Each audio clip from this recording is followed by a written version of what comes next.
The Toronto Blue Jays were told, watch out for the Dodgers starting pitching. That's where you're going to run into a problem. And that's exactly what happened in game 2 of the World Series as the Dodgers take game 2 5-1 as Yoshi Yamamoto pitches a gem, his second complete game in his last 2 starts. I'm Dan. That's Kyle. That's CJ Nitkowski. That was the definition of a pitching clinic. Mm. CJ? I'd say so. It's so interesting. This guy had never thrown a complete game in the States, and now he's done it in back-to-back postseason games.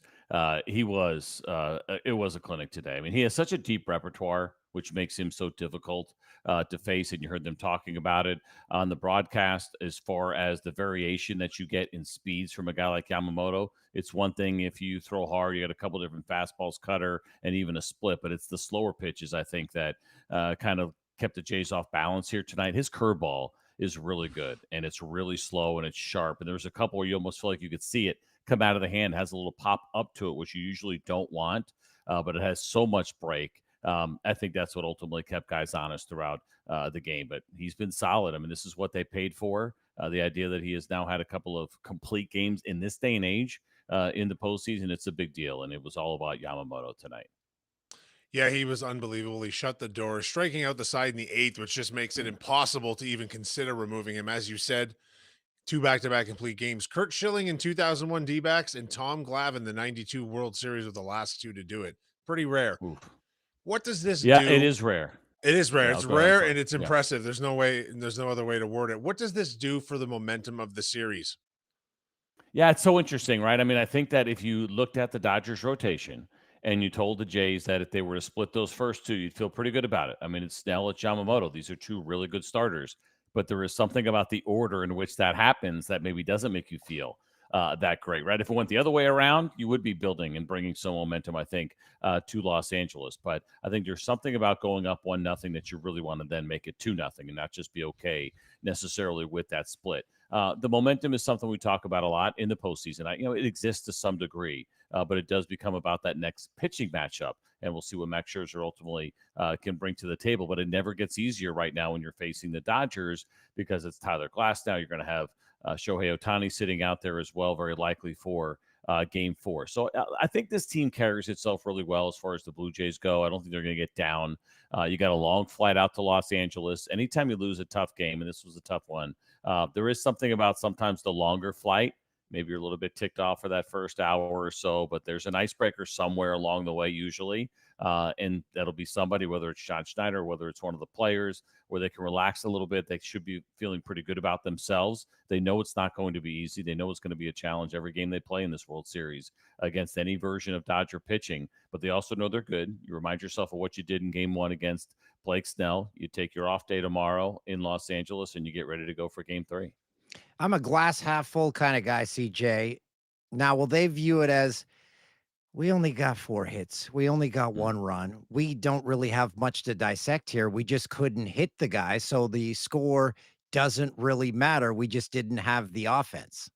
Yeah, I mean, there's something to it. I do think, too, if you really start to kind of dig in and play the game with yourself about what does this mean, in a way you can have some fun and be like, you know what, that guy's really good, and he dominated us tonight. And the good news for us is he threw Game 2 and not Game 1. So that pushes him back further, right? They were very good against Snell. Not that you're, begging to face Snell again, but the reality is that you'll get him before you get Yamamoto. And you can look at that essentially as kind of some good news that perhaps you can find a way to win a couple of these before you get to Yamamoto again. So, again, you try to find some upside. You tip your cap a little bit. There were some opportunities, though, that they missed out on, right? Early on, that first inning, you got first and third, nobody out. Those are the things you'll think about a little bit. And Yamamoto did a great job of working out of that without a run being scored. That was a big one. They were able to get one a little bit later. There's a couple of small things that happened, but it's a good reminder, I think, also that when you're facing a guy who is this good, that the opportunities are going to be few and far between. And if you don't capitalize on them, you're probably going to be in trouble. They're going to be seeing a very, very different pitching style on Monday night. How does an offense that struggled for all intents and purposes this evening adjust to seeing something completely different? Yeah, Tyler Glasnow's definitely a different look, and that's kind of what you get from each of these starters, the dominant ones for the Los Angeles Dodgers, whether it's left, right, left, whether it's a guy like Glasnow, who is a big guy, he's got a high release point, It's high velocity with a really good curveball with a lot of downward action to it. It's not that slower curveball like you get from Yamamoto. They know how to prepare. They've done this work before. They faced all of these really good big league pitchers along the way. Again, you just know it's not going to be easy against this Dodger staff. And so you can't get down about it, can't worry about it. I think Vladdy actually does a pretty good job here in the way that he carries himself and leads, and other guys can feed off of that energy.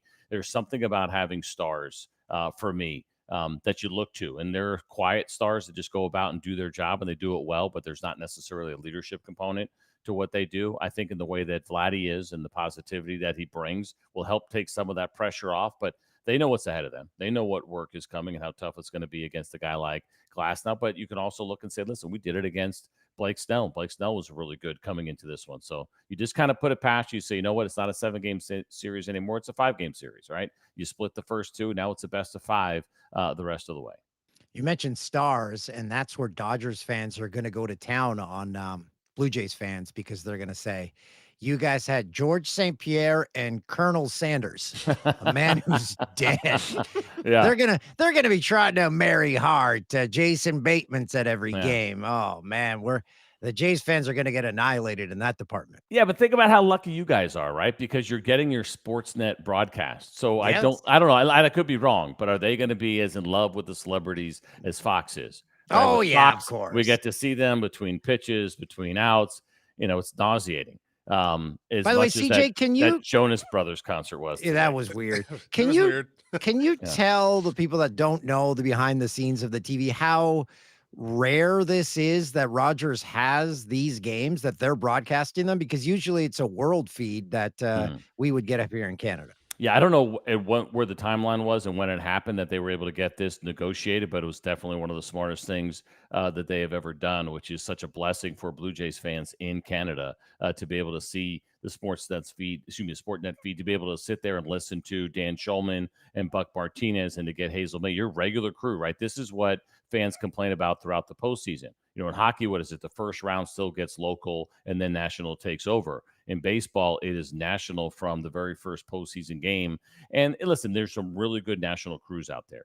But nobody's going to know your team as well as those who cover it all year long, right? The intricacies, some of the tendencies, things that have happened over the course of the season. You're just around the guys, you're talking to the guys, both players and coaches, and you just have a much better feel. And so you don't get some of that insight. Now, these crews work really hard, but it's never quite the same. And then all the accusations, of course, that come across with it, which is, you hate my team, you love my team, all that stuff comes along with doing national games.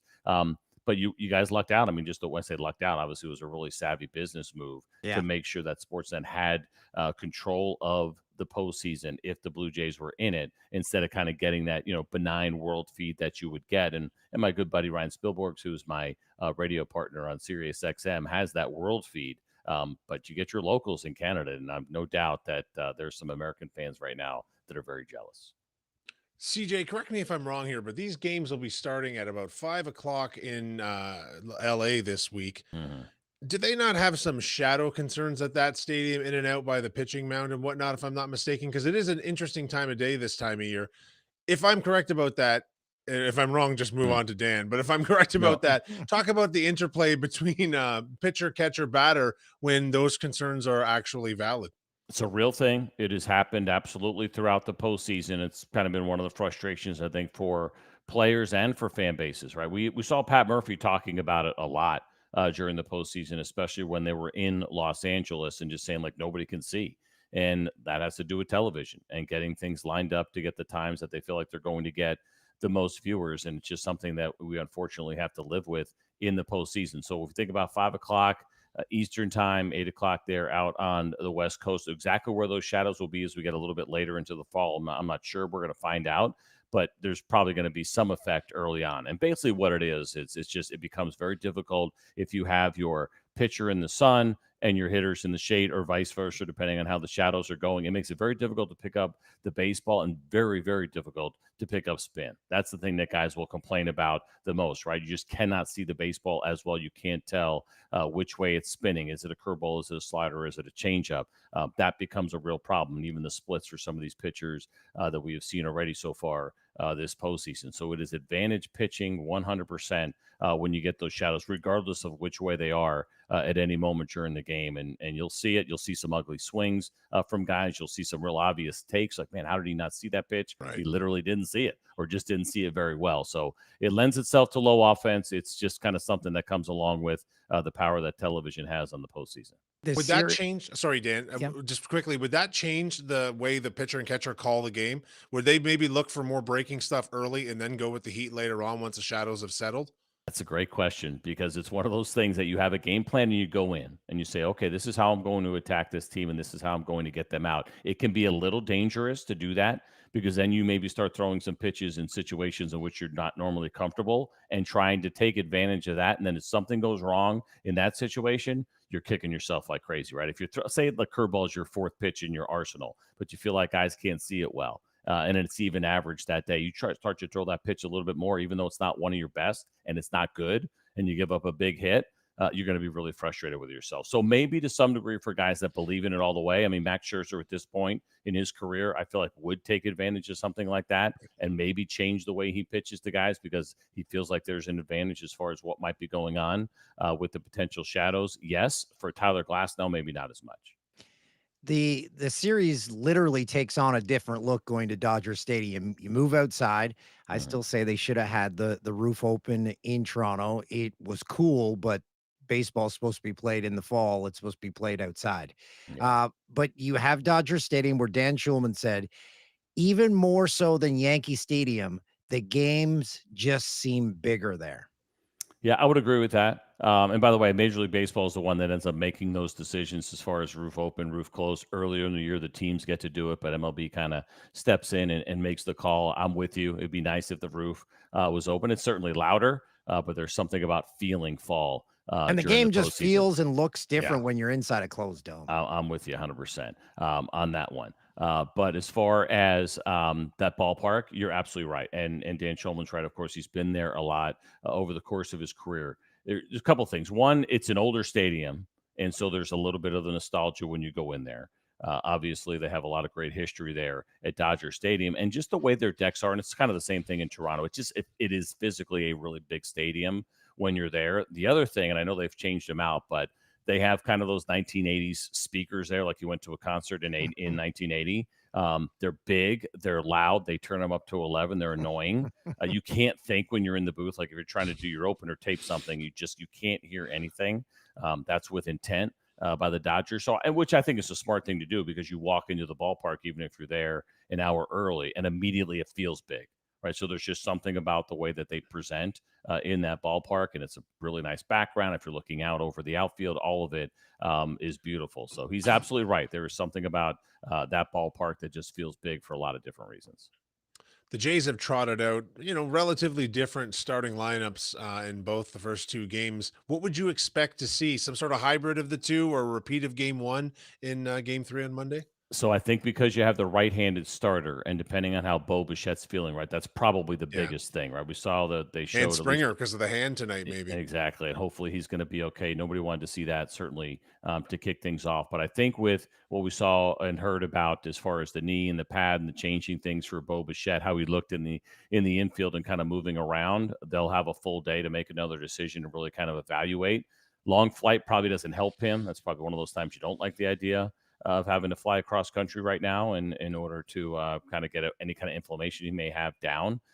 That'll be a late decision, I would guess, but you like what you have as far as getting as many of those lefties as you can in there against a guy like Tyler Glass now. So I think you still see Lucas. You still see Barger. To me, that makes a ton of sense of our show as well. I think you're going to want all of those guys in there. So it probably looks more like tonight unless they feel pretty good about where Bo Bichette is.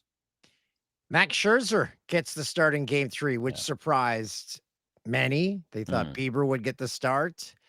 Is that the right spot for Scherzer to make, again, what may be his final start in the majors? Yeah, it's a good point. I don't know why they did it that way. I got to go back and look. I didn't count the days exactly. I know we did hear John Schneider talking about how the extra days for Kevin Gausman was something they liked and why they gave him the extra day, gave him game two, and gave Trey Savage game one. There might be something to that as well for Shane Bieber and why they went with Max Scherzer instead. Nobody likes to think about it. It's going to be the same thing if we see Clayton Kershaw get into any of these games. We know for sure he's retiring, and it could be the last time, will be the last time we ever see him pitch if he does get into one of these. And I think in the case of Scherzer, probably, but that last start and knowing how competitive he is makes you wonder, like, oh yeah, I still have something left in the tank. I want to keep going with this. But yeah, it's an interesting decision that they made. We know who he is at this point. He's going to have to dig a little bit deep. He's going to have to get physical with people in the dugout to kind of keep him going, even if it's fake, even if it's whatever works, right? I mean, the way John Schneider handled that I thought was really well against the Mariners. They kind of laugh along with him. Will there be that moment where he knows he's not taking him out, but just wants to piss him off a little bit to get a little bit more out of him, like he did last time? We will see. I mean, what he did against the Mariners was pretty incredible to watch. I didn't think he had it in him, and he's going to try to do it again one more time. Oh, are we wrapping up with CJ? Sorry. CJ, no, thanks, CJ. buddy. Yeah, no problem. Great seeing you guys. We'll be talking to you after Game 3, which will go Monday night. Oh Monday no, is night? it? Yeah, it's Monday. Yeah, I'm with you, but it is Monday. Lose track of Monday. the days. Enjoy your off day Sunday. Thanks, buddy. That's CJ Nitkowski, a wealth of baseball knowledge.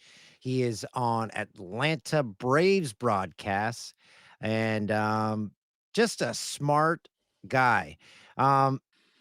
We can't dismiss the start by Kevin Gausman, who was sensational until he gave up 2 solo shots, and that spelled the end of the night for him. But he did everything he could to keep the Jays in this. The Jays just couldn't generate anything. Yeah, and I mean, if you're just giving up solo home runs to the Dodgers, that's 1 run at a time. That's really not that bad of a way to play baseball, especially when you're backed by an offense that has been playing the way they have been. But if the offense isn't clicking, and you saw that Yamamoto's pitch count was so low tonight, and that's not when the Blue Jays win. Consistently, they win when they drive up pitch counts. Like, I'm not suggesting they could have done that because Yamamoto was fantastic tonight. But if they don't see a ton of pitches, they don't win baseball games. And that might just be kind of obvious, but that's very specifically how their offense seems to get it done. So kudos to Yamamoto. He was fantastic.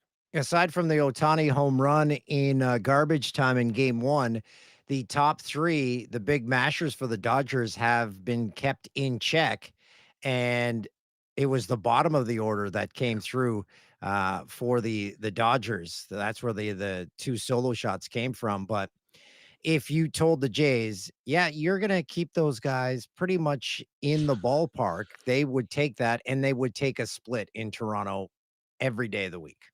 I mean, I think given a lot of the talk coming into this series, under any circumstances, a split is no bad thing. There was obviously going to be at least one dominant Dodgers starting pitcher performance in this series. We saw it tonight. Could there be another? Well, there could be another for the Jays too, because we more or less had the same thing, as you said, from Gossman. They just got the better of him a couple of times. And it's not this. I think this is an easy loss for the Blue Jays to rally from.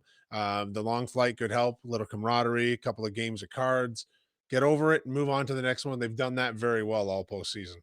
The Jays had a 2-game lull against the Mariners in which they lost the first 2 games of the ALCS. They rebounded and hit the cover off the baseball once they landed in Seattle. So a 1-game lull. They just now have to focus on getting the series back to Toronto. Well, although they could win it, you win 3 straight, you win it in LA, but they want to get it back to Toronto and win in front of their fans, win in front of Colonel Sanders, win in front of Joe Carter. Joe Carter, a lot of people had a problem with him bouncing the first pitch, and they're like, that's not a good omen. I'm like, guys, enough of that. We thought that with the Austin Matthews jersey. Yeah. Dan, I texted you at the start of the game. I didn't have a problem with the bounce pitch. I had a problem with the guy who's just come off a knee injury going deep into a catcher's squat to catch it. I thought that was insane. Do you know how often I get injured? Like, I'm a little older than Bo Bichette. Getting up from a squat, it can happen. And the guy was just out with a knee injury. A lot of other people could have caught that ball, I think. Oh, my knee locked up having it extended on the coffee table watching the game. I had to get up and stretch it out. So I know what you're talking about. Okay, well, it was a Game 2 loss, They got the split. It's on to the next, and that happens on Monday, and we'll be here with a post-game show as always. We'll see you then.